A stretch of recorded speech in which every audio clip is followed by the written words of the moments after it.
ప్రోగ్రామింగ్లో నంబర్స్ని bit లెవెల్లో handle చేయాలి అంటే బిట్వైజ్ ఆపరేటర్స్ని కంపల్సరీ నేర్చుకోవాలి. బిట్వైజ్ అంటే ఏంటి? నంబర్స్ని బైనరీలో కన్వర్ట్ చేసి జీరోస్ అండ్ వన్స్ మీద ఆపరేషన్స్ చేయడం.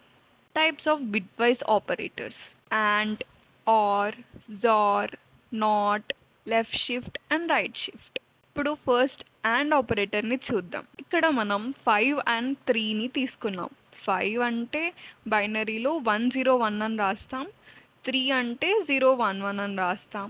అండ్ కాబట్టి 1 అండ్ 1 1 వస్తుంది, 0 అండ్ 1 అంటే 0 వస్తుంది, 1 అండ్ 0 అంటే కూడా 0నే వస్తుంది. లాస్ట్లో మనకి 001 అంటే బైనరీ ఫార్మాట్ ఆఫ్ 1 అన్నమాట. మనకి ఆన్సర్ 1 వస్తుంది. Next or operator.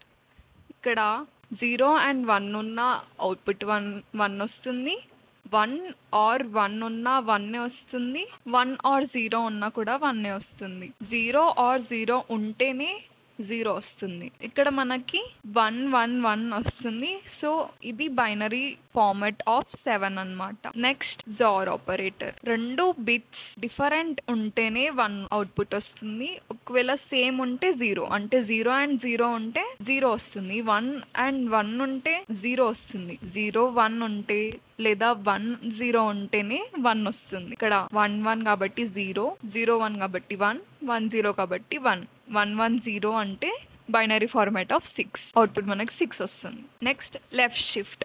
101 కాబట్టి ముందు లెఫ్ట్ సైడ్లో ఏమీ లేవంటే మనం జీరోస్ పెట్టేసుకోవచ్చు.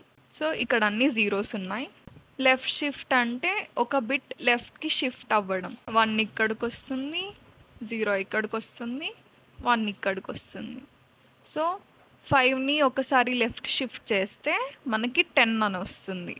1010 వచ్చింది కాబట్టి ఇది బైనరీ ఫార్మాట్ ఆఫ్ 10 అన్నమాట. రైట్ షిఫ్ట్ అంటే మనం ప్రతి ఒక్క బిట్ని రైట్కి షిఫ్ట్ చేస్తాం. ఇప్పుడు 5ని రైట్ షిఫ్ట్ చేస్తే 1 ఒక్కొక్క బిట్ రైట్కి షిఫ్ట్ అవుతుందన్నమాట.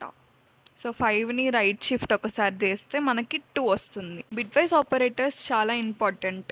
ఇక్కడ బేసిక్స్ నేర్చుకున్నాం కదా, ఇది కాంపిటేటివ్ కోడింగ్లో ఇంకా ప్రోగ్రామింగ్ చేసేటప్పుడు చాలా షార్ట్ కట్స్కి మనం బిట్వైజ్ ఆపరేటర్స్ని చాలా యూస్ చేస్తాం అన్నమాట. ఇంకా ఏమైనా డౌట్స్ ఉంటే కామెంట్స్లో కమెంట్ చేయండి. Like, share and subscribe.